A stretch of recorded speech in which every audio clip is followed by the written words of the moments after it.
You hear the shuffle of sandaled feet on marble.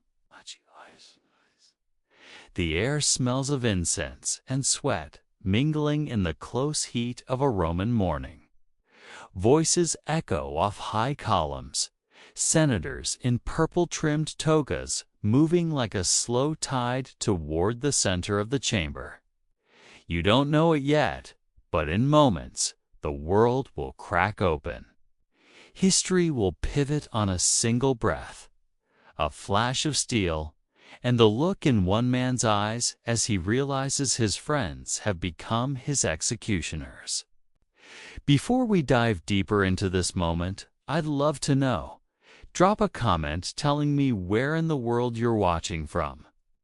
It never stops amazing me that a story from over 2,000 years ago can reach every corner of the globe, connecting us across time and distance. March 15th, 44 BCE, the Theatre of Pompey in Rome. Julius Caesar, the man who conquered Gaul, crossed the Rubicon and bent the Roman Republic to his will, walks into a Senate meeting. He has been warned. His wife Calpurnia woke that morning from nightmares, begging him not to go. A soothsayer told him to beware the Ides of March. Omens multiplied like shadows, birds of ill fortune circling the forum. A sacrificial animal found without a heart. But Caesar is Caesar. He has survived wars, political betrayals, and the hatred of powerful men. He dismisses the warnings as superstition. He enters the chamber, believing himself untouchable, perhaps even divine. In less than an hour, he will be dead on the Senate floor, and Rome will never be the same. But how does a man who reshaped the known world fall to a conspiracy hatched by men he called friends? And why, in those final seconds, did he stop fighting back? The morning began with ritual. Caesar performed his duties as Pontifex Maximus, Rome's chief priest, overseeing sacrifices at the altar. The animals were uncooperative, their entrails reportedly unfavorable. Priests murmured about the gods' displeasure, but Caesar had learned long ago that men, not gods, decided the fate of empires. He had defied the Senate before. He had defied tradition itself by refusing to disband his legions and crossing into Italy with an army at his back. That single act of defiance ignited a civil war and ended the Republic in all but name. Now, at 55 years old, he was dictator perpetuo, dictator for life. The title had been granted just weeks earlier. To some, it was the culmination of greatness. To others, it was the final insult. Among those others was Marcus Junius Brutus. Intelligent, conflicted, and beloved by Caesar as something close to a son. Ancient rumors even whispered that Brutus might have been Caesar's biological child, born from an affair with his mother Servilia. Whether true or not, Caesar had pardoned Brutus after the Civil War, elevated him to high office, and trusted him with power.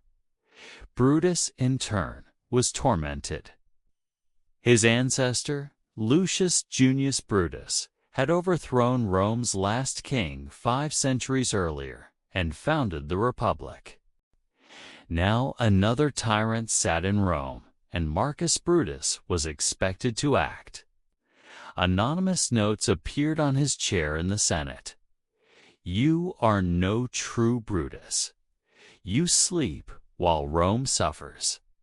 The psychological pressure mounted until ideology and personal anguish fused into a single fatal decision. But Brutus was not alone.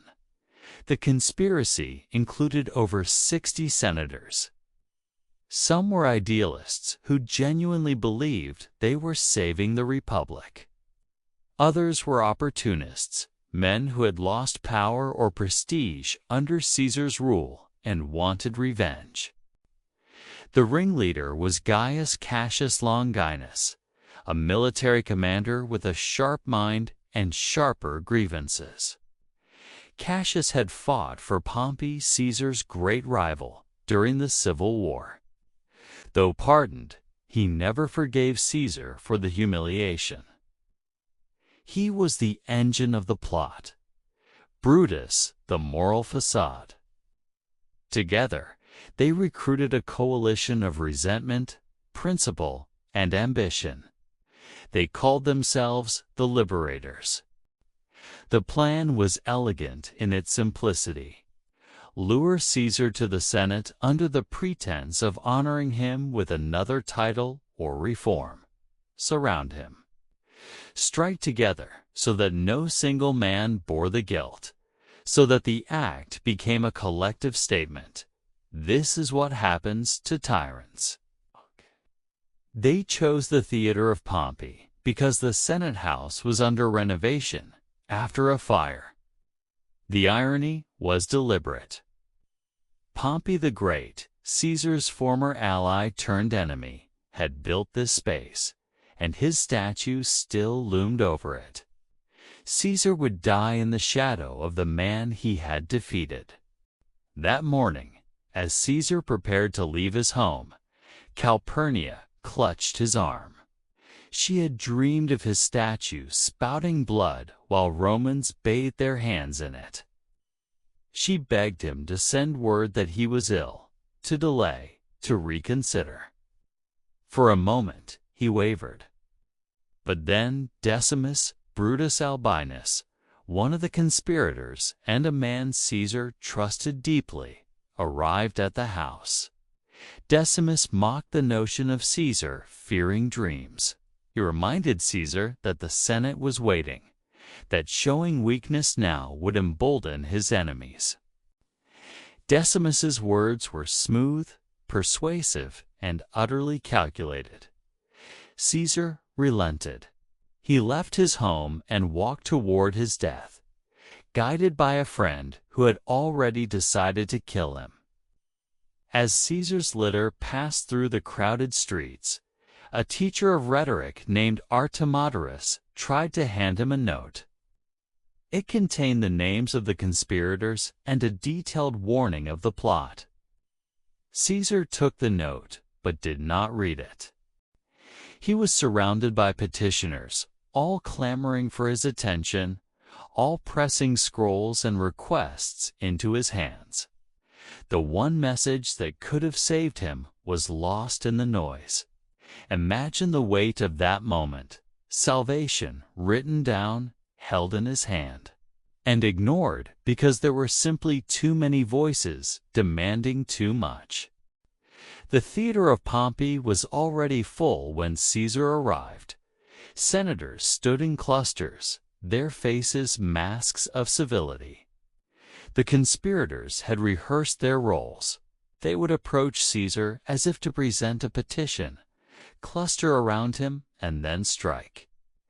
The signal would be the pulling of Caesar's toga from his shoulder, a symbolic stripping away of his authority, before the literal stripping away of his life. But even as they prepared, some of them were trembling. One conspirator, we are told, looked so pale and anxious that another senator asked if he was ill. They were minutes away from murdering the most powerful man in the world, and the enormity of it was beginning to show. Caesar entered and took his seat. The Senate rose in respect, a final performance of tradition. Then, as planned, a senator named Tullius Cimber approached with a petition. It concerned his exiled brother. Caesar dismissed it. Cimber pressed closer, his voice growing louder, more insistent.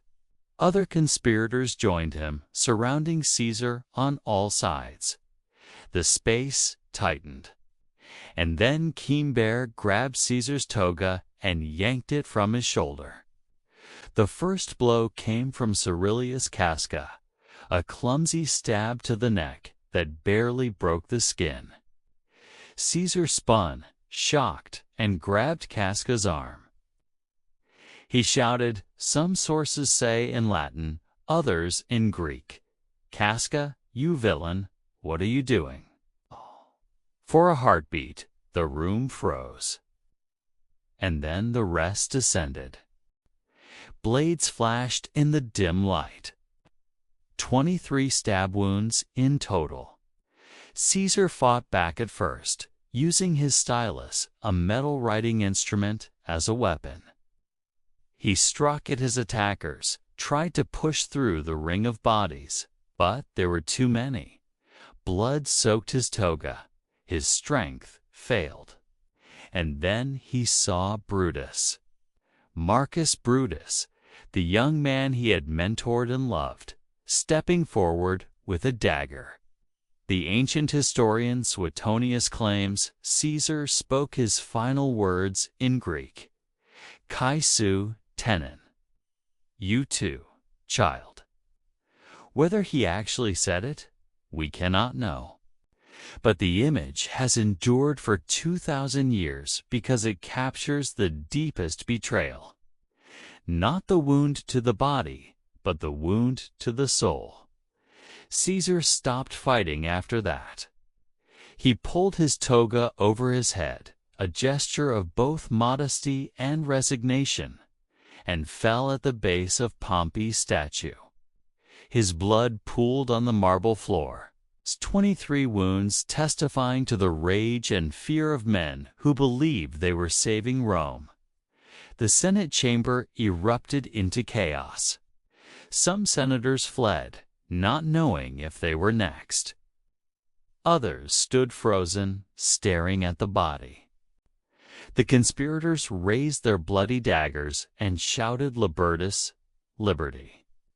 They had expected to be hailed as heroes, to be carried through the streets in triumph. Instead, the people of Rome reacted with confusion and horror. Caesar, for all his ambition, had been generous to the common citizens. He had distributed land to his veterans, put the unemployed to work on grand building projects, and staged spectacles that dazzled the masses. To many Romans, Caesar was not a tyrant, but a protector. His death felt not like liberation, but like the murder of a father. The conspirators quickly realized their miscalculation. They had killed Caesar, but they had no plan for what came next, no successor, no vision beyond the act itself. They had assumed the Republic would simply resume. As if the previous 2 decades of civil war and upheaval could be erased with a single assassination. They were wrong. Mark Antony, Caesar's loyal general and co-consul, seized the moment. At Caesar's funeral, Antony gave a speech that turned the city against the liberators. He displayed Caesar's bloodied toga, pointing out each tear in the fabric, each wound inflicted by men Caesar had trusted. He read Caesar's will, which left money and property to the Roman people. The crowd's grief turned to fury. Riots broke out. The conspirators fled Rome, hunted and despised. And then there was Octavian, Caesar's 18-year-old grandnephew and adopted heir, a sickly, unassuming young man whom no one took seriously. He arrived in Rome after Caesar's death and calmly claimed his inheritance. Over the next 13 years, Octavian would outmaneuver Mark Antony, crush the remnants of the Republican cause, and become Augustus, the first emperor of Rome. The Republic the conspirators had killed to save died with them. The dictatorship they feared became an empire that would last 5 centuries in the West and over a millennium in the East. The assassination of Caesar did not restore the Republic. It buried it. Here is the paradox that haunts this story. The men who killed Caesar believed they were acting in defense of freedom.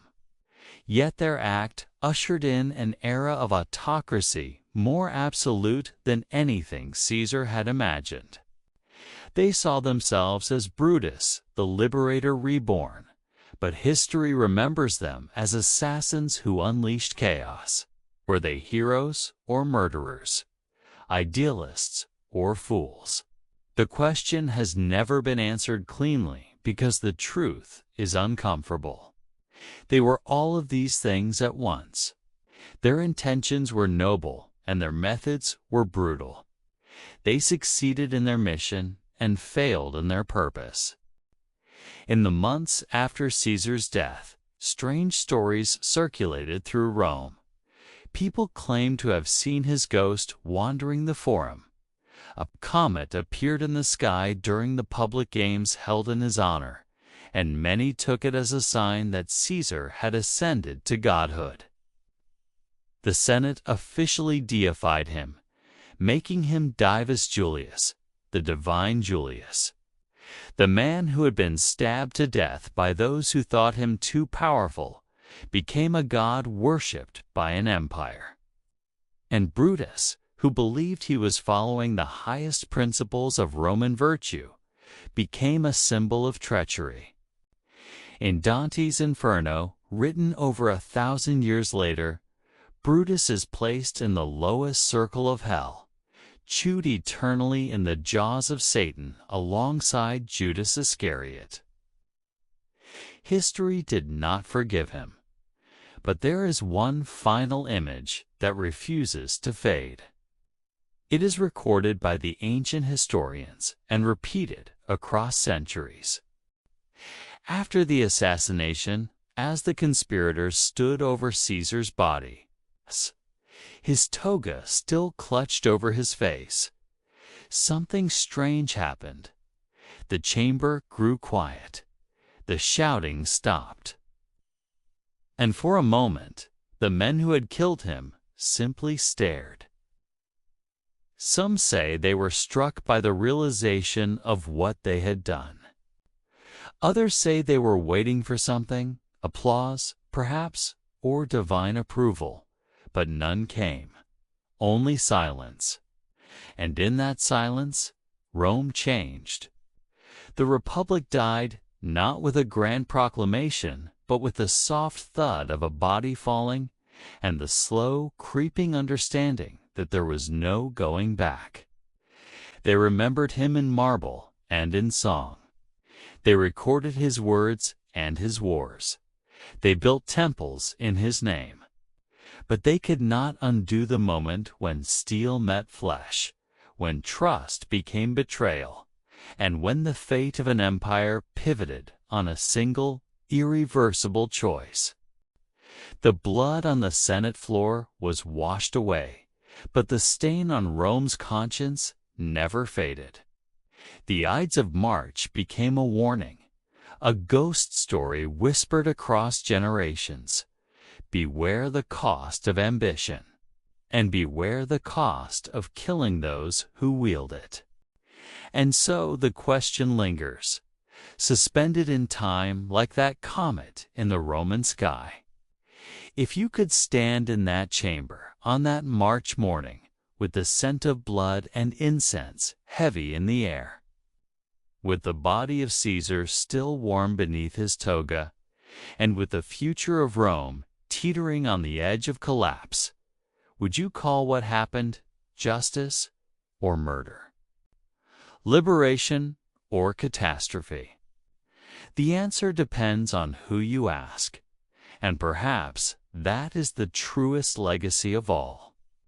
Not the grandeur of empire or the tragedy of betrayal, but the eternal, unanswerable question of what we owe to power, and what power owes to us.